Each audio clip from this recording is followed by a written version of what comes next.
So how did you become pub quiz legend? How did I become a pub quiz legend? Oh, man. And I hope it's okay for me to tell this story. There was an older lady, someone's nana, in a volunteer kind of vest. She walked over to me and she's like, "This is for residents only." Do you think other people would call you an introvert? Probably not. Actually, probably only a few people would accept that I was an introvert. I'm an ambivert.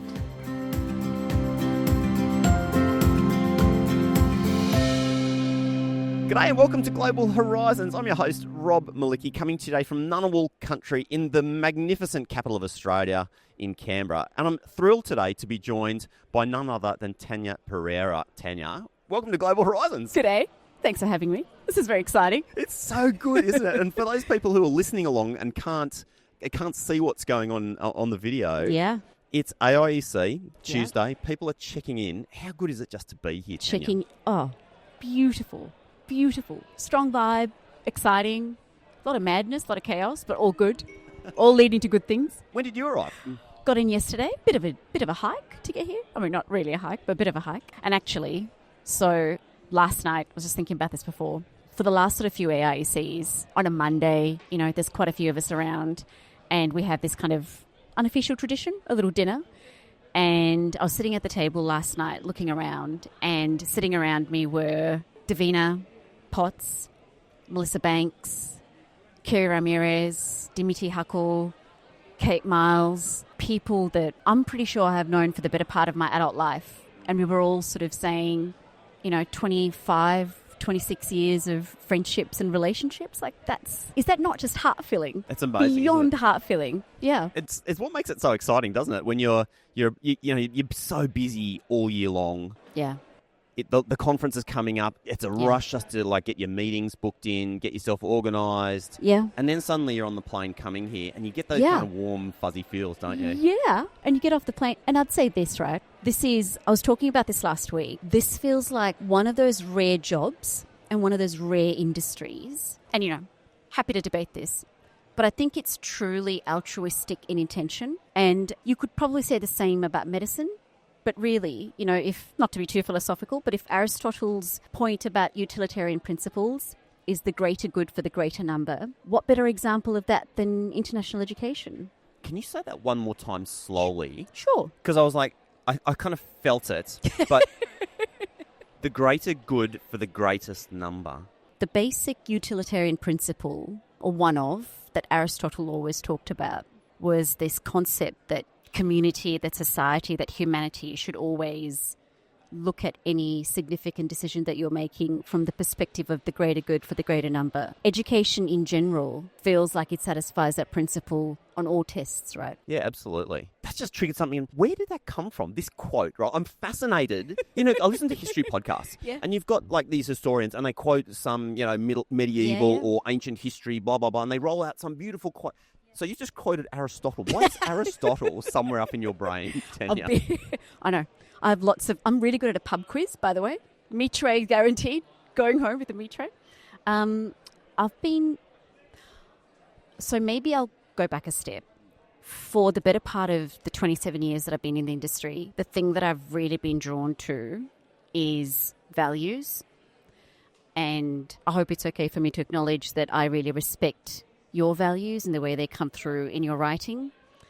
But, 27 years ago, I was a kid that was working in the tribunals, in the Anti-Discrimination Tribunal as a core clerk, ended up in international education, met Tony Adams, met Deborah Langton and a bunch of other people, and realised that the work that you do is important, but the people that you work with and the person that you become as part of that work is important.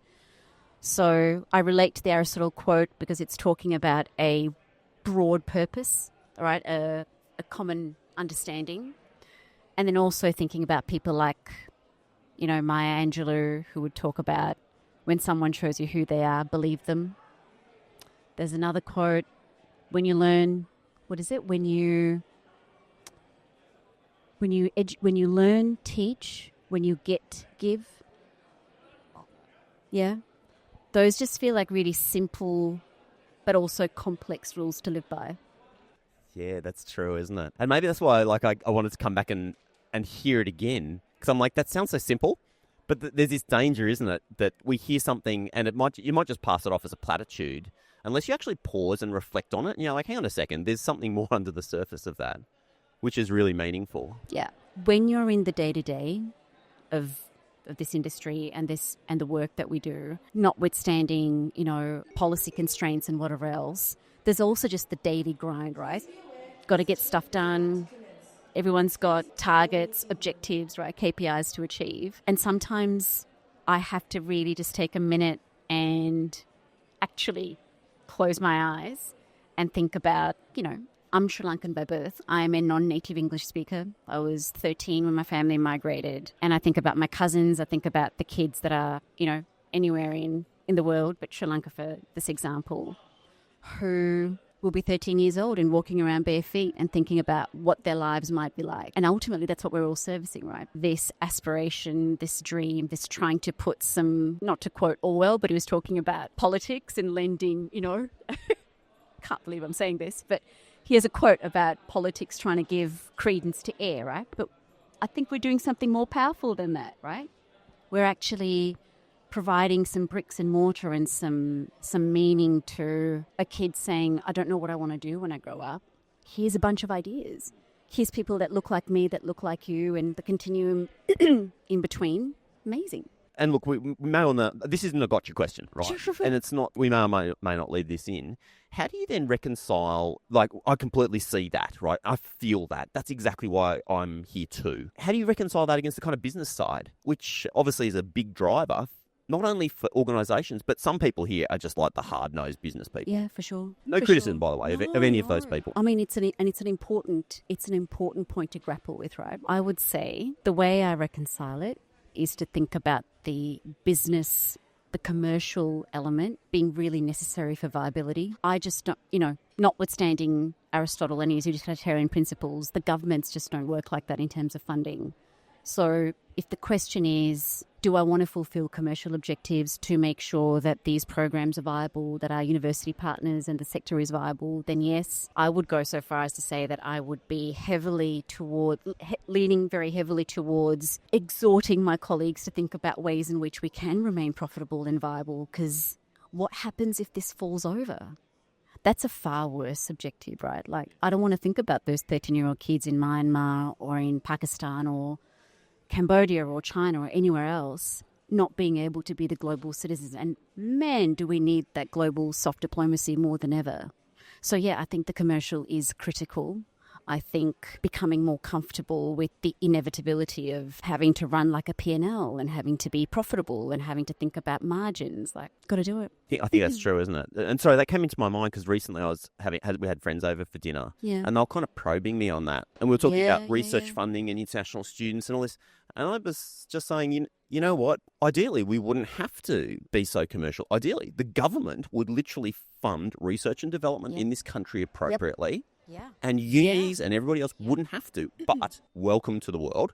It is the way it is. And in fact, if we can balance these two objectives, then we're servicing everybody, in fact. Exactly.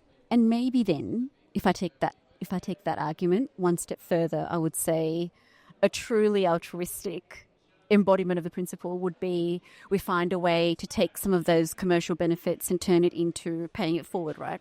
So maybe some of that profit becomes scholarships, becomes accommodation bursaries, becomes, some form of reinvestment back into the founding principle, which is education. It actually does, because regardless of where that money goes into an educational institution, whether it's research or teaching and learning or facilities, it's servicing education, which is a good thing, exactly. isn't it? Yeah. 100%. Yeah. So thinking back, 13-year-old Tanya. Yeah. do you remember what it was like getting on that plane to fly to Australia? Yeah, I do. Tell me about it. Drop me in that moment. We'd just come out of 4 years of pretty intense civil war. I have really vivid memories of my mum sending a van to my school to pick me up, and we were driving through Colombo to get home, and buildings were on fire because the army and the militia, at the time as bad as each other, they were stopping vehicles to siphon petrol to set buildings on fire.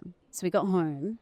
Forgive me. And I remember my mum saying, this is going to be difficult for a little while. And it was difficult probably for about 3 years. So I knew that we had to leave. I wanted to go to London because I had ideas of being a concert pianist, and my mum was not having a bar of that. That's a whole other story. I'm still mad at her about that. But anyway, we came to Australia, and I remember getting on that plane in a pink dress, which I hated, and bobbed hair, also hated, because, I was a kid that was rolling around with 4 dogs, right, in a big property in Colombo. I remember being old enough to know what I was leaving behind, and I know that I was old enough to also be afraid of what I was walking into. Mum always raised us to speak English as well as Sinhala. She gave us very English names because she wanted us to be able to ease into, I think she always knew that we'd leave Sri Lanka, and she wanted us to be comfortable, to kind of navigate. It's pretty tough. And so we've talked a lot about values. Why is that so deep in you? Because some people go their whole life and never think about this stuff at all. The first so for whatever reason, Mum and Dad decided that I would skip year 8. So I went straight into year 9. So really I was 16 when I started uni. So everyone was going to pub crawls. I'm like, I have no idea what that is.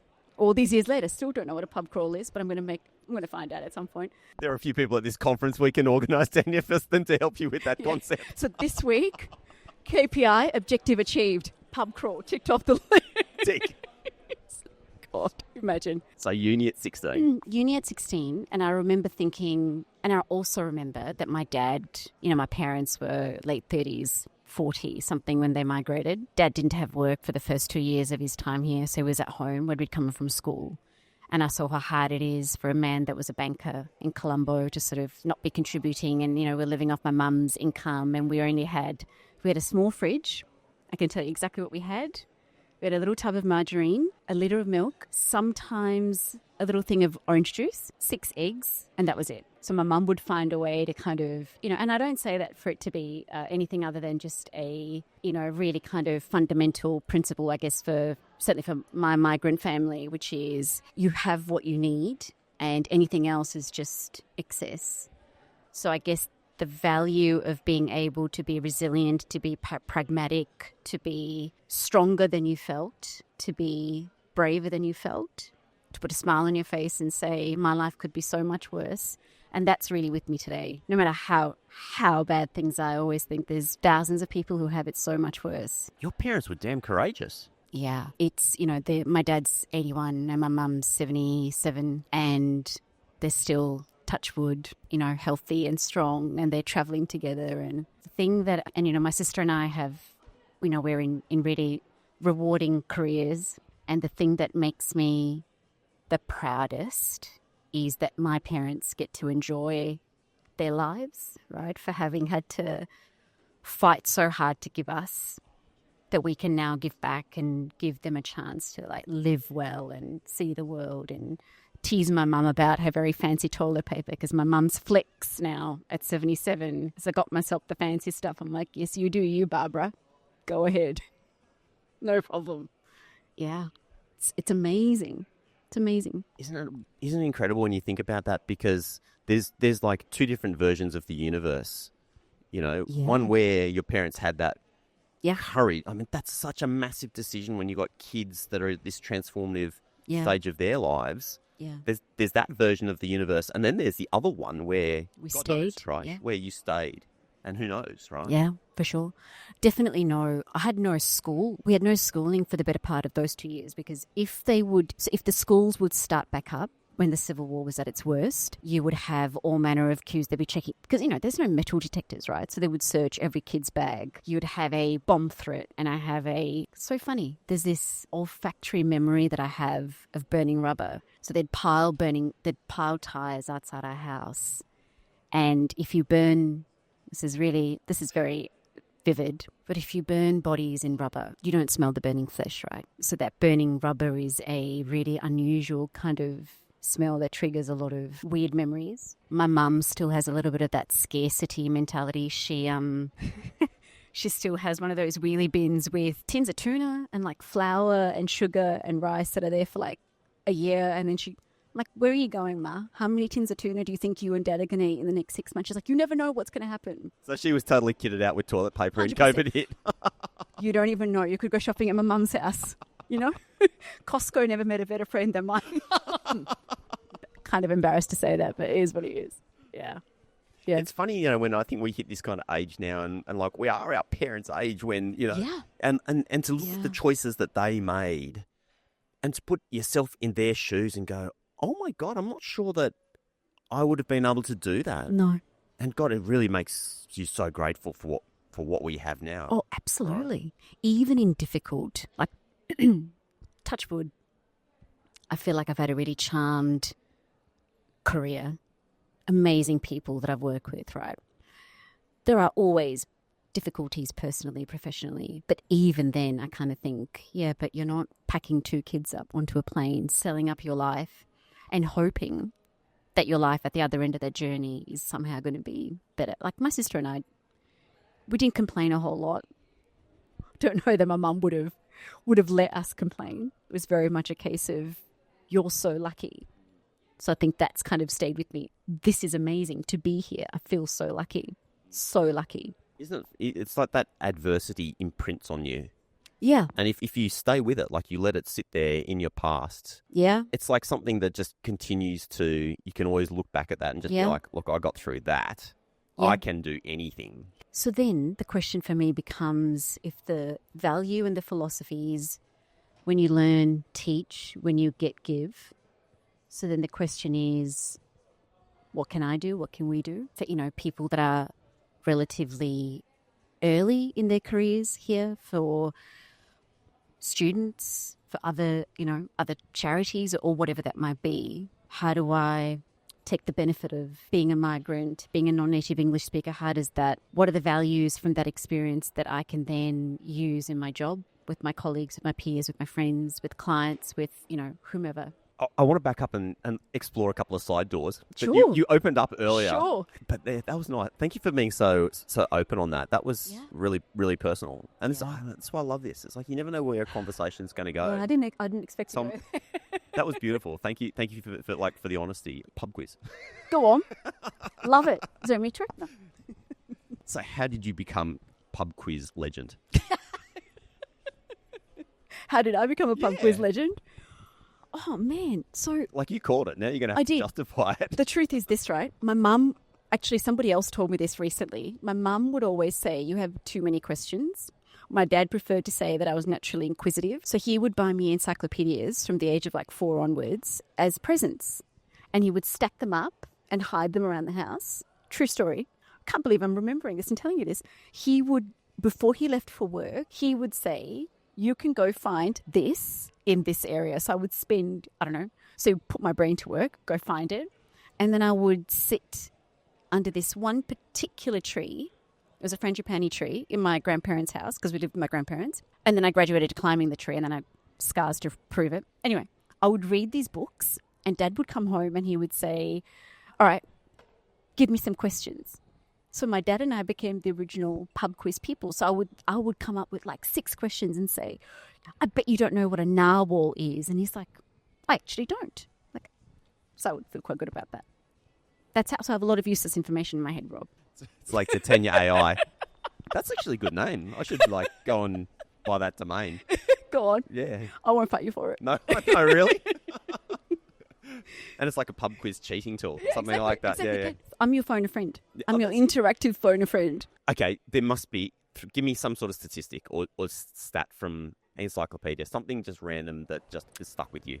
Do you know what a narwhal is? It's a really unique type of whale that actually has a horn like a unicorn growing out of the middle of its forehead because it lives in Arctic, Antarctic waters, and it uses the horn to tunnel through the ice to move around the water. Fair income. Mm-hmm.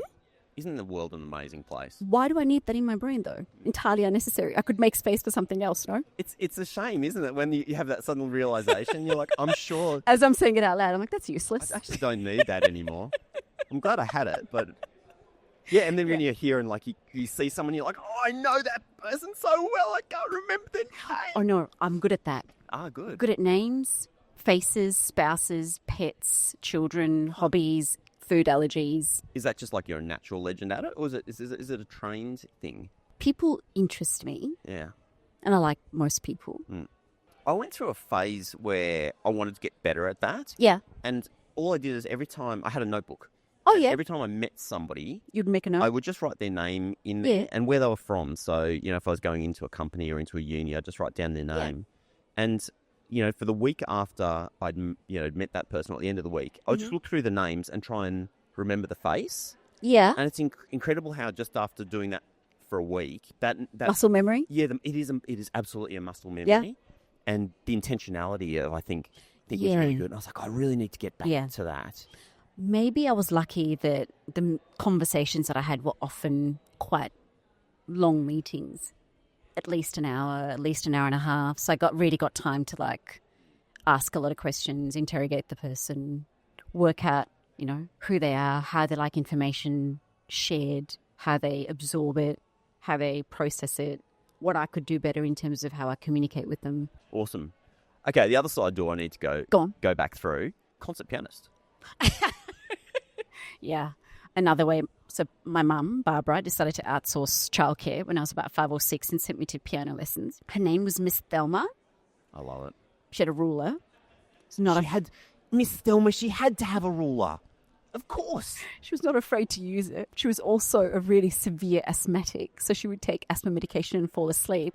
And my task would be to sit at the piano. So I was 6 or 7. Right hand, left hand, majors, minors. These are all scales, piano scales, harmonic, melodic, chromatic.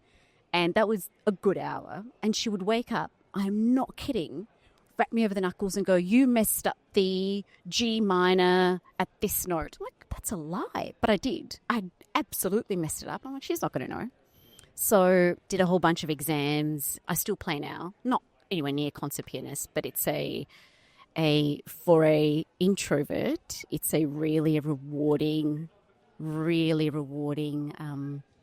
more than a hobby. It's very much who I am. What are you learning at the moment? I am teaching myself 2 things. I'm teaching myself Beethoven's Moonlight Sonata, like the original, unabridged. He was just a really unpleasant man.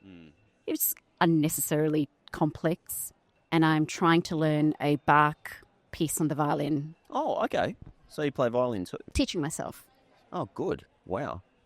Just teaching yourself violin? Yeah. Like YouTube videos style or? No. I mean, I read music, so it's just... Oh, of course you do, yeah. So I'm just got some... And I guess that's the thing.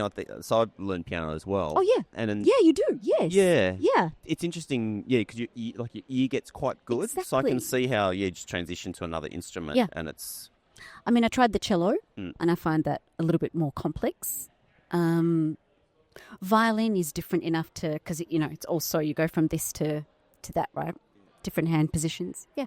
Interesting enough to kind of keep me, and complex enough to keep me challenged. Do you think other people would call you an introvert? Probably not. Actually, probably only a few people would accept that I was an introvert. I'm an ambivert. An ambivert? Ambivert. One of my friends, Rusty, told me that. An ambivert is someone who's fine socially, but then you really would prefer to be. Heidi Piper taught me this. She said introverts recharge on their own.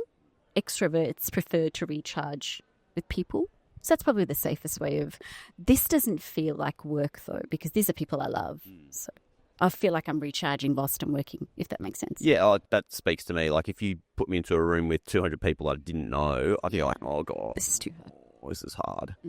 But, yeah, this is different because this is people you know.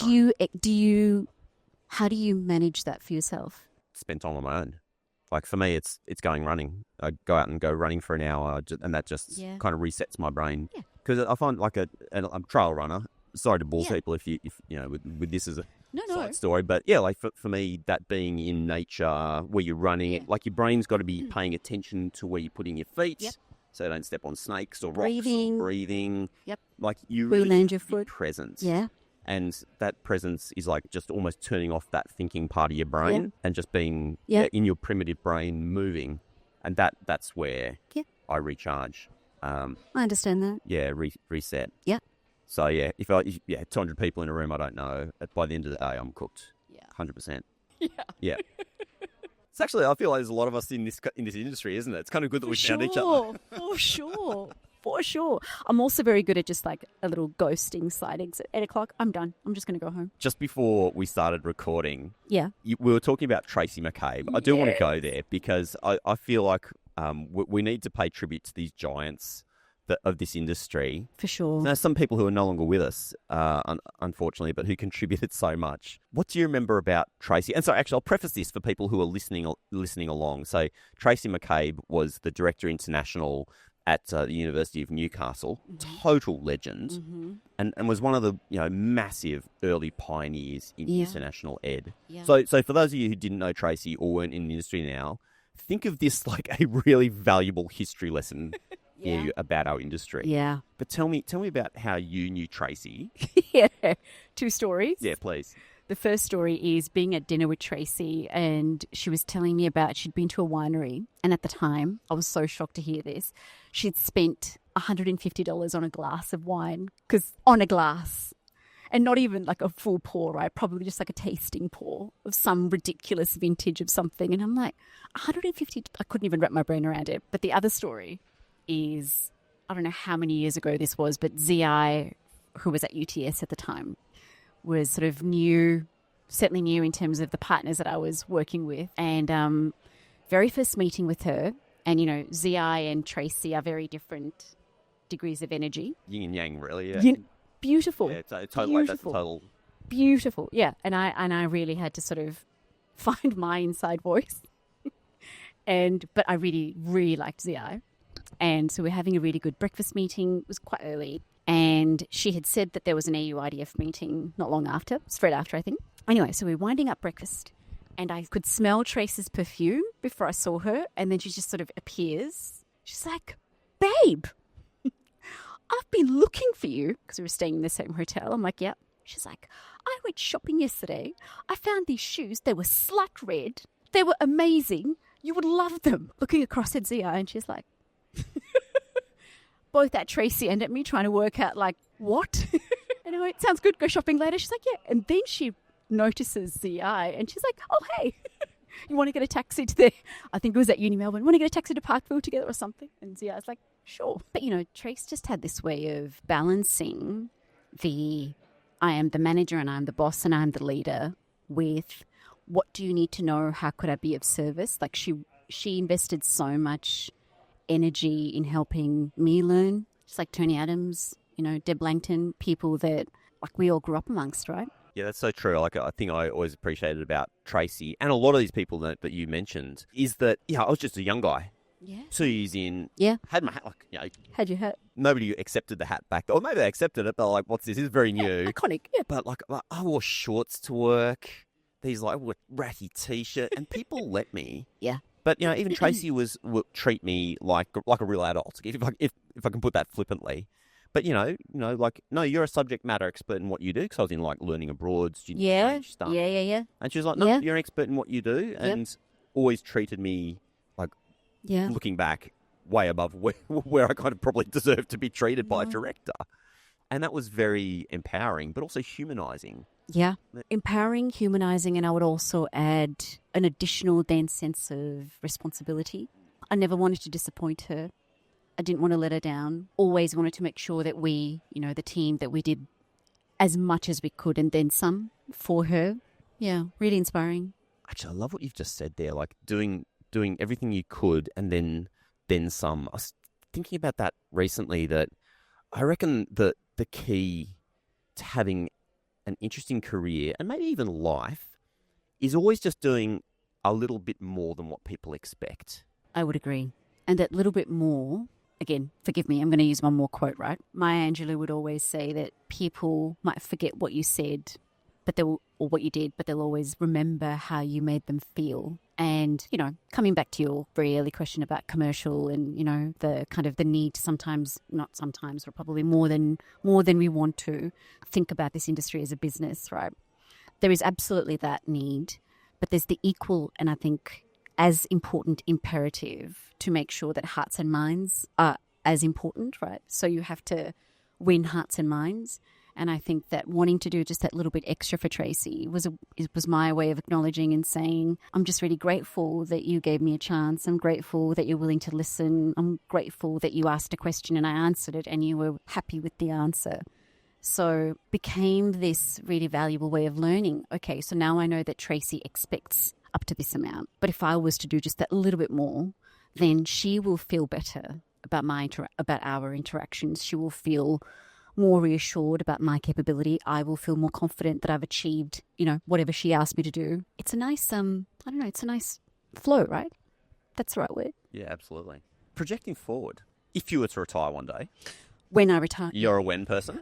Some people are when, some people are if. You're right. Yeah. No, isn't it? I think you're probably right. And if. It's so hard to know. I know. Who am I kidding? I can't sit still for 2 seconds. So if I retire, please go ahead. If you were to retire, looking back, what would you hope you would achieve in like the next 20 years? And maybe let's expand that. It could be personal, but us as an industry. I would really hope.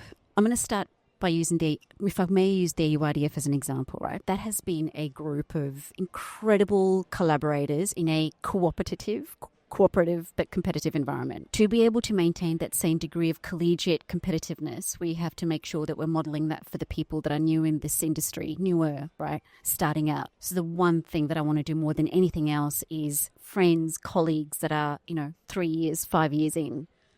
What can I do to model what Tracy did for me? Deb, Tony, all of you did for me, so that there is a long-term consistency in the way we behave and interact with each other, because we have to want each other to succeed. We have to want, and if that happens, then, rising tide, right? We all succeed. The industry continues. The industry goes from strength to strength. And then ultimately the kids that are benefiting from the industry continue to benefit and then some. If we can do that, then if I can contribute to some of that, I'm good, really good. Connections, right? I really want to emphasize the power of saying this as an introvert, but introduce yourself, ask questions. All of you let me learn by asking questions, right? Like sitting with admissions people. Melissa Banks, man, I was thinking about this the other day. She walked into the office, this is 20-something years ago, all kind of, annoyed about something or just kind of enthusiastic about something. I'm like, what's wrong? And she's like, I've just spent the day talking to admissions people, trying to remind them, you know where I'm going, right? That their job is to find reasons to admit people, not keep them out. And I went, it's such a Seinfeld moment, so simple, but also so obvious, but also difficult. That's not necessarily right. But things like that. I want my friends and colleagues to have those opportunities. How do you feel? I'm imagining you've been back to Sri Lanka a couple of times. Yeah. How does it feel when you go home? Sorry, and for people listening along, they might think that that's a non sequitur. It made sense in my brain. Yeah, it made sense in my brain. Yeah, because we're talking about the future. And then it's interesting when you look back on those moments and when you go back to places you've been and places that was home, that was the seed, right? Yeah. How does it feel?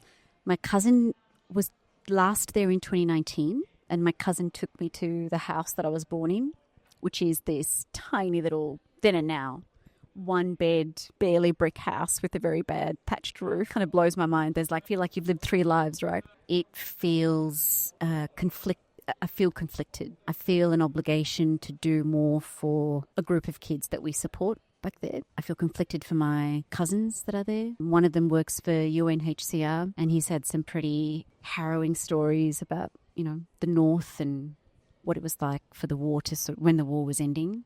I also always leave with this. I don't really speak a lot of Sinhala at home because my parents primarily speak English, and I hadn't really spoken the language for 20, 25, 30 years.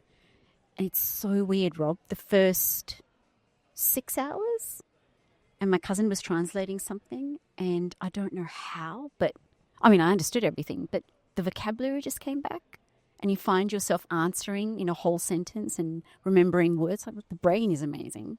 So that kind of spun me out. So I feel like there's latent memory in there somewhere. Yeah, not just pub quiz responses, Yeah, good point. Maybe that's what I need to do. Toss some of that out and hang on to the language skills, right? Yeah. I don't know if that answered your question at all, but yeah. Yeah, no, it really does. It's such a weird thing, as life moves forward and you go back to these places that were home, or where you've got powerful, the olfactory memories. I think the are some of triggers. the most powerful out there, and it becomes vivid. Slight tangent, if I may. Please. There is one benefit about this, one really kind of close to my heart benefit, right, of this sector, which is this inclusion, this kind of default to being so inclusive that we have. I never had to struggle with my last name, with explaining what it is to be Sri Lankan or be a migrant in this industry, right? And I have friends and cousins in, consulting firms and accounting firms in law who have had a tougher time, I guess,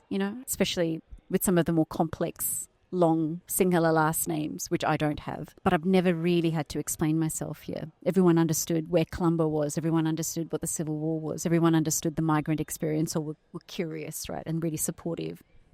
It's an amazing thing to have that soft place to land in your place of employment. Huge. In fact, I'm really glad you said that, because I think it's also one of the challenges that we have, is because education in general, particularly higher education, is so global and is knowledge, right? So knowledge-based. Yeah. We fall into our own trap of assuming that the rest of the world, the rest of society sees like us or understands like us. Whereas, there's this huge part of the population just living day to day, just getting by.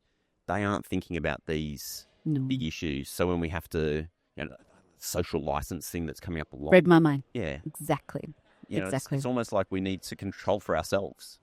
I was saying to you, I live in regional Victoria, and a couple of years ago there was a state election, and I walked down to the local primary school to vote, and I hope it's okay for me to tell this story. There was an older lady, someone's nana, in a volunteer kind of vest.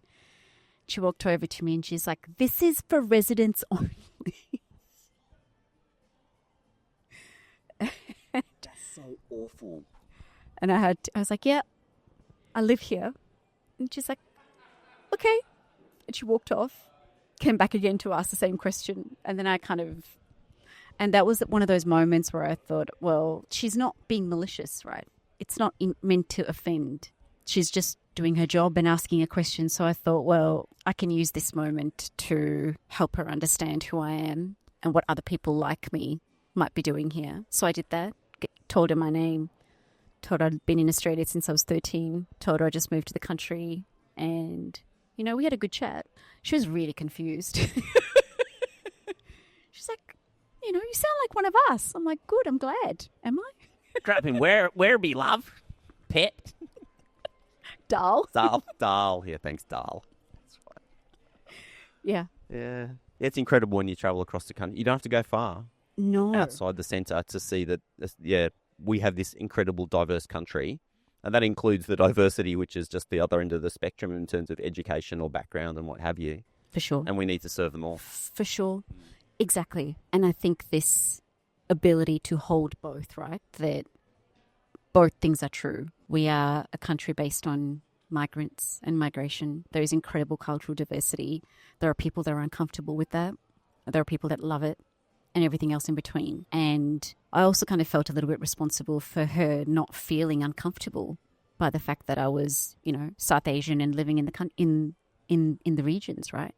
I wanted to understand that there's a human being behind the aesthetic, so that maybe foolishly optimistic that maybe serving the greater good for the greater number, the next time she sees someone, it's a different question, not a presupposition disguised in a question. Do you know what I mean? Absolutely.